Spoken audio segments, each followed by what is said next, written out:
तक आपने कितने एग्जाम दिए हैं और आपने कितने परीक्षाओं को निकाला है? एग्ज़ाम तो कई सारे दिए हैं शुरुआत में। पहली बात, मेरे पास आस-पास माहौल ऐसा था कि कोई अगर सरकारी जॉब की तैयारी कर रहा है तो वो बस तैयारी ही कर रहा है, उसका एग्ज़ाम क्लियर नहीं होने वाला। तो वही चीज़ मेरे अंदर भी आ गई थी। पर धीरे-धीरे टाइम के साथ मुझे नॉलेज आया कि देखा, और जैसे ख़ास तौर पे आज का टाइम सोशल मीडिया का है। जब सोशल मीडिया पर लोगों को देखा कि मेरे जैसे लोग निकाल रहे हैं, मैं हम्म। अपने आप को कंपेयर कर पाया उनसे कि हाँ, तो अब मैं भी कर लूँगा। तब जाके मैं सरकारी जॉब के लिए सीरियस हुआ। और अभी तक मैंने एग्ज़ाम क्लियर करने की बात कहें तो स्टेट पटवारी, एसएससी सीजीएल 2022, सीजीएल 2023 और ये सीपीओ, इतने एग्ज़ाम निकाले हुए हैं। क्या बात। सबसे पहले बात करते हैं तैयारी के बारे में कि देखिए बच्चों को सिलेबस तो पता होता है लेकिन सही सोर्स नहीं पता होता कि क्या पढ़ना है, क्या छोड़ना है और कहाँ से पढ़ना है। तो चूंकि आपका एक बहुत शानदार रैंक है तो आप ये बताइए कि आपने सभी सब्जेक्ट की तैयारी कैसे की और कहाँ से की? सर, ये चीज़ तो मेरे साथ भी थी, और हर जो इंसान शुरू कर रहा है तैयारी को उसके साथ होगी, सोर्स का पता नहीं चलता है। तो वही मैथ्स, रीजनिंग, इंग्लिश और जीके, सर ये 4 सब्जेक्ट इस एग्ज़ाम में आने वाले थे। तो सबके सोर्स के लिए मैं पर्सनली बहुत भटका हूँ कि कहाँ राइट गाइडेंस मिलेगी। और ख़ास तौर पे सर मुझे लगता था मेरी मैथ्स बढ़िया है, जैसा मैंने पहले बताया। लेकिन सर मैथ्स का ना जो एसएससी का लेवल है वो अलग है सर। कैलकुलेशन की प्रॉब्लम, शॉर्ट टेक्स्ट की प्रॉब्लम, और सबको सर टाइम लग जाता था, मतलब मुझे मैथ्स करने में। तो मुझे लगा कि अब मुझे बैच लेना पड़ेगा या किसी एक टीचर से पर्टिकुलर पढ़ना पड़ेगा। तो मैंने एसएससी फील्ड के सर सारे ही टीचर देखे। और मैथ्स का सर जो मुझे लगता है ना कि बच्चा जिस चीज़ से कनेक्ट कर पा रहा है सर, एक एस्पिरेंट जिस टीचर से कनेक्ट कर पाएगा ना, लगेगा कि मैं मतलब हाँ, ये सारी चीज़ मैं ग्रेस कर पा रहा हूँ, वो उस टीचर से सर ज़्यादा बढ़िया कॉन्सेप्ट क्लियर होते हैं। तो ऐसे सर घूमते फिरते किसी ने बताया सर आपके बारे में, किसी ने किसी दूसरे टीचर के बारे में बताया, सबका देखा। फिर फाइनली जाके मैंने वीओडी बैच यूज़ करना शुरू किया। और उसमें सर मैथ्स के मेरे, अपना जो मैथ्स रिकॉर्डेड बैच आता है हाँ सर, वीओडी बैच तो सर। हमें मतलब आपने काफ़ी सारे टीचर्स को फॉलो किया लेकिन कैसी चीज़ थी जो हमारे कोर्स के तरफ अट्रैक्ट करके आपको लेकर के आ पाई? सर कंटेंट तो सबका लगभग सेम है, लेकिन सर कुछ ट्रिक्स जो हो जाती हैं, और एक वो पर्सनल कनेक्शन वाली बात है कि इस टीचर से आप कनेक्ट कर पा रहे हो। कनेक्ट कर पाते हैं हाँ सर। जैसे आपको लगता है कि यार यहाँ से सीखना आसान है और हाँ सही सीख सकते हैं टाइम के अकॉर्डिंग। वही। तो उसका सर कुछ कॉन्सेप्ट मुझे लगता था मेरे ठीक है। तो मैंने सारा टाइम खराब करने से सही, पूरा कोर्स करने से अच्छा सर वीओडी बैच लिया। और रिकॉर्डेड वीडियोस, जो कॉन्सेप्ट मेरे गड़बड़ थे सर, खाली वो चैप्टर मैंने 2x स्पीड पर देख लिए। और सर उन चैप्टर की प्रैक्टिस के लिए मैंने सारे सोर्सेज को साइड कर दिया। बस प्रीवियस ईयर और आपकी शीट, दो चीज़ थी। और आज के टाइम पे सर मेरे को फिर लगने लगा है कि मेरी मैथ्स बहुत अच्छी है, जो पहले सर एक मिथ था। लेकिन आज के टाइम पे मैं किसी भी एग्जाम की, खासतौर पर एसएससी की, मतलब वो जो कॉन्फिडेंस से खत्म हुआ था तैयारी हाँ के दौरान में वापस से वो कॉन्फिडेंस आ गया। बिल्कुल। कई बार मैं ऐसे बच्चों को बोलता भी हूँ कि देखो मैथ्स रिकॉर्डेड बैच आपके पास में इसीलिए होना चाहिए। कई ऐसे बच्चे होते हैं जिनका कुछ टॉपिक काफ़ी शानदार है लेकिन कुछ में फंस रहे हैं और उसकी वजह से सिलेक्शन नहीं हो पा रहा। तो मैं ये बोलता हूँ चाहे तुम्हारा 2 ही चैप्टर बाकी क्यों ना हो लेकिन वो 2 भी रिकॉर्डेड बैच से पढ़ो और 2x की स्पीड में पढ़ करके उसको खत्म करो और अपने कंसेप्ट को क्लियर करो ताकि तुम्हारा सिलेक्शन हो पाए। ठीक है, और उसके ऊपर में जब पकड़ अच्छी हो जाएगी ना तो फिर मुझे नहीं लगता कि कहीं पर कोई दिक्कत आएगी। तो जब कोई एसएससी की फील्ड में नया आता है तो मेरे जैसे कई लोगों को कॉन्फिडेंस होगा कि मेरी मैथ्स अच्छी है। पर जब आप प्रीवियस ईयर वगैरह लगाओगे टाइम के साथ, तो आपको पता चलेगा कि मुझे ज़रूरत है बैच की, या कहीं ना कहीं से आपको कोई ना कोई गाइडेंस तो लेनी ही पड़ेगी। मैथ्स में कैलकुलेशन के लिए क्या किया आपने? कैलकुलेशन एक बहुत बड़ा प्रॉब्लम है बच्चों के लिए आज के टाइम पर। कैलकुलेशन के लिए एक सर बेस्ट चीज़ आपने एक बार यूट्यूब पर ही बताई थी, जो एक ऐप है सर, जिससे आप शॉर्ट ट्रिक किसी के स्क्वायर की, मल्टीप्लिकेशन की, आप मोबाइल में ही बैठे बैठे कर सकते हैं। तो वही मैं सर थोड़ा थोड़ा टाइम उस ऐप को डिवोट करता था। जब फ्री बैठे हैं तो वो स्क्वायर वगैरह उस पर देख लिए, उसमें स्क्वायर की ट्रिक भी है, और करते करते सर आपको याद भी हो जाते हैं। थोड़े टाइम बाद ना बहुत सारी चीज़ें सर मैथ्स फील होने लगती है कि ये चीज़ कैसे होगी। तो वैसे करके सर कैलकुलेशन बढ़िया होगी। और प्रैक्टिस, तो दूसरी चीज़ प्रैक्टिस ही है। मैथ्स में जितना तो ज़्यादा कैलकुलेशन में जैसे कुछ लोग कहते हैं कि 20 तक के स्क्वायर, 30 तक के क्यूब ऐसे याद होने चाहिए, तो क्या आपको भी ऐसा लगता है? हाँ सर, कुछ कुछ लोग ज़्यादा एग्जैगरेट कर देते हैं कि आप 50 या 100 तक याद करो, लेकिन हाँ सर 30 तक स्क्वायर क्यूब तो होने चाहिए। 30 तक का स्क्वायर क्यूब होना चाहिए। इंग्लिश में आपकी स्ट्रेटजी जो है वो क्या थी? तो जैसा कि मैं इंग्लिश मीडियम का स्टूडेंट रहा हूँ, तो सर इंग्लिश में उतनी ज़्यादा दिक्कत तो नहीं थी। लेकिन हाँ सर, वो रूल्स वगैरह थोड़ी दिक्कत कर जाते हैं। तो सर एक स्टैंडर्ड बुक उठाकर सर मैंने उसको रिपीट किया, और प्रीवियस ईयर, यही रूल्स है। बस प्रीवियस ईयर पे ज़्यादा फोकस किया, वो कैब भी। और रूल्स वगैरह सर किसी एक पर्टिकुलर बुक को उठाया, उसको फोकस कर लिया, क्योंकि सारे ही जगह रूल्स सेम दे रखे हैं सर, इंग्लिश चेंज होती नहीं है।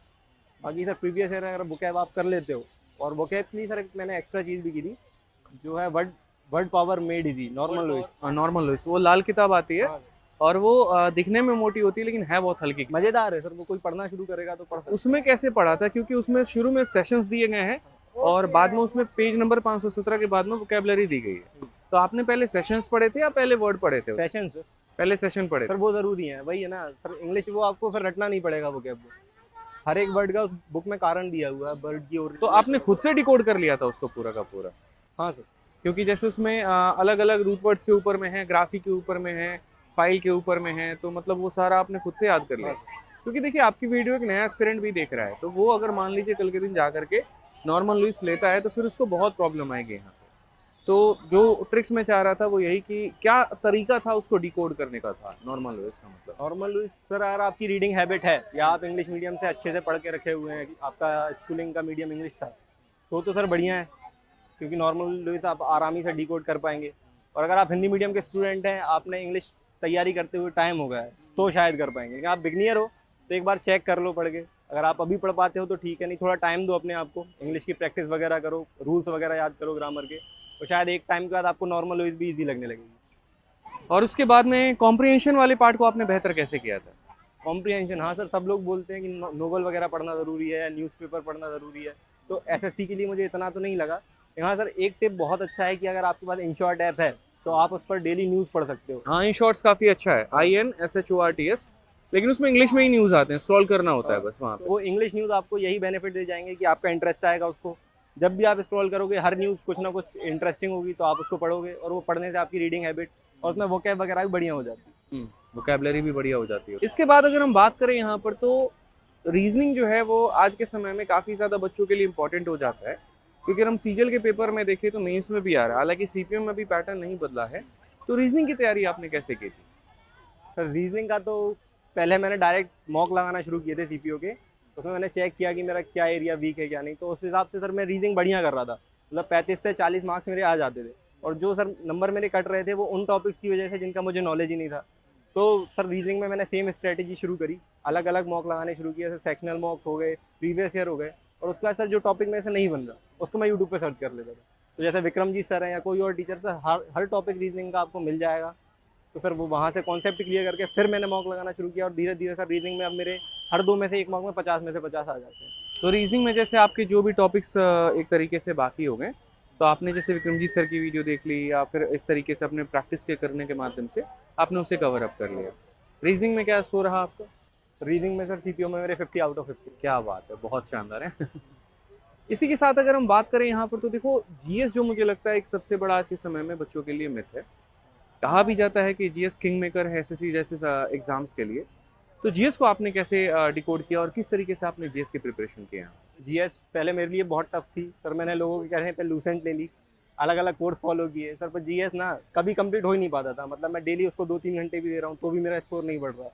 तो फाइनली सर घूमते फिरते यूट्यूब पे सर मुझे खुद से परमार सर मिले। सर जब शायद सीरियल 2022 का रिजल्ट आया हुआ था, तो सर ने वो रिजल्ट का बताया था कि कैसे बच्चों का रिजल्ट बढ़ा है सर के, तो सर उसको देखकर सर मैंने परमार सर को फॉलो करना शुरू कर दिया, और उस कारण सर जीएस में बहुत बढ़िया हो गया। परमार सर को सर मैं आज भी फॉलो करता हूँ, उनका PYQ कोर्स चलता है, वो आपको रिकॉर्डेड वीडियो यूट्यूब पर मिल जाएंगे, सर लाइव भी स्ट्रीम करते हैं कभी कभी। अभी शायद सर का PYQ कोर्स 3 खत्म हुआ है सर, वो भी मैंने 100% फॉलो किया।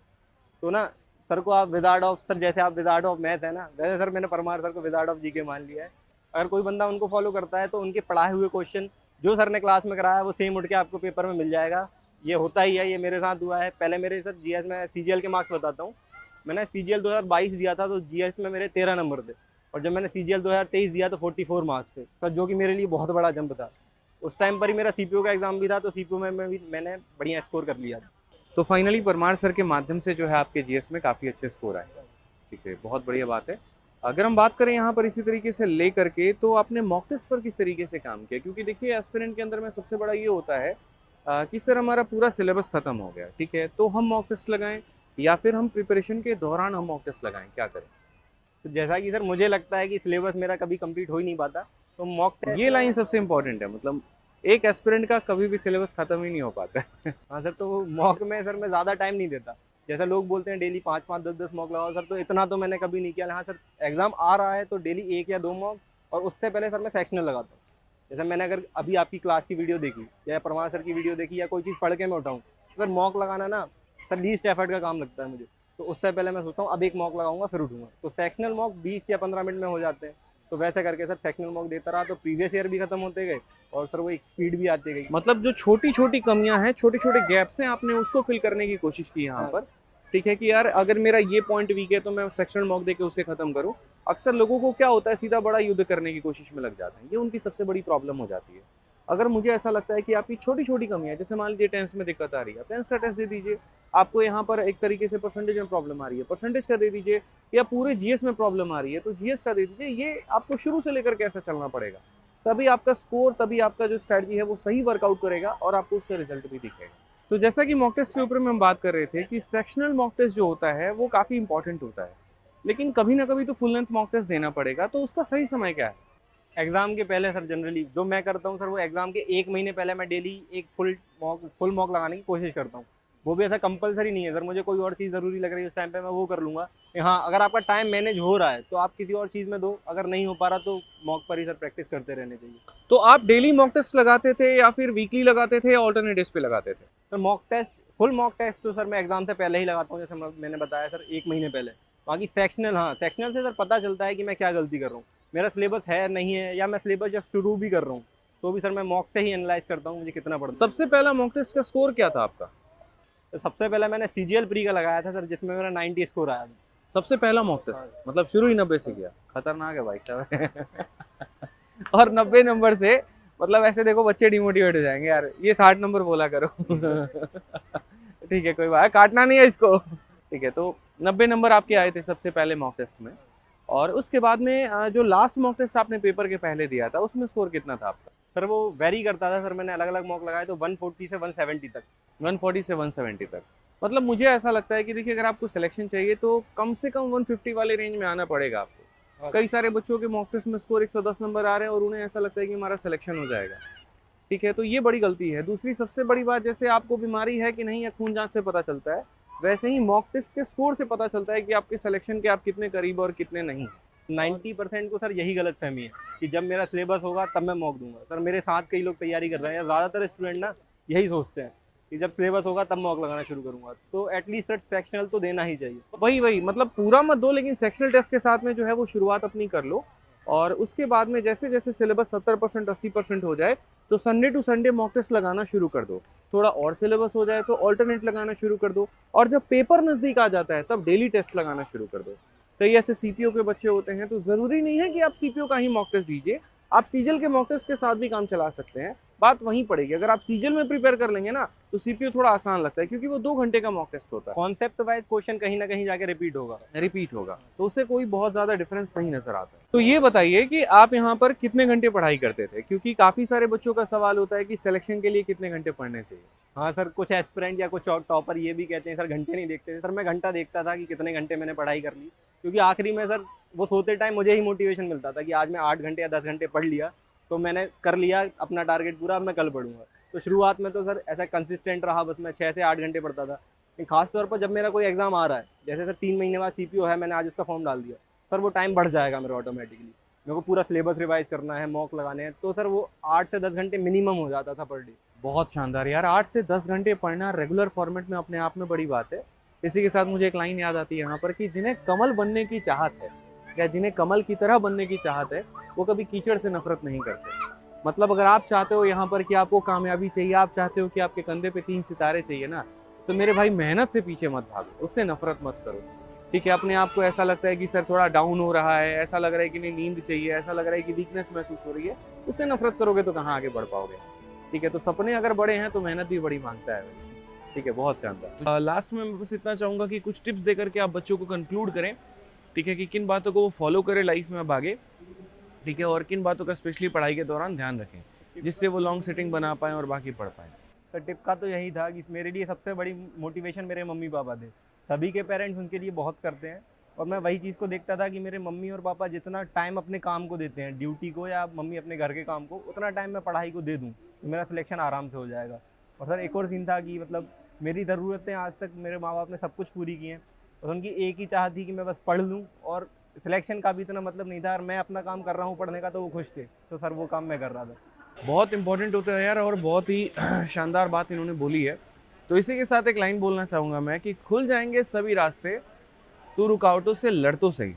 खुल जाएंगे सभी रास्ते, तू रुकावटों से लड़ तो सही, मिल जाएगी तुझे तेरी मंजिल, अपने ज़िद पर अड़ तो सही।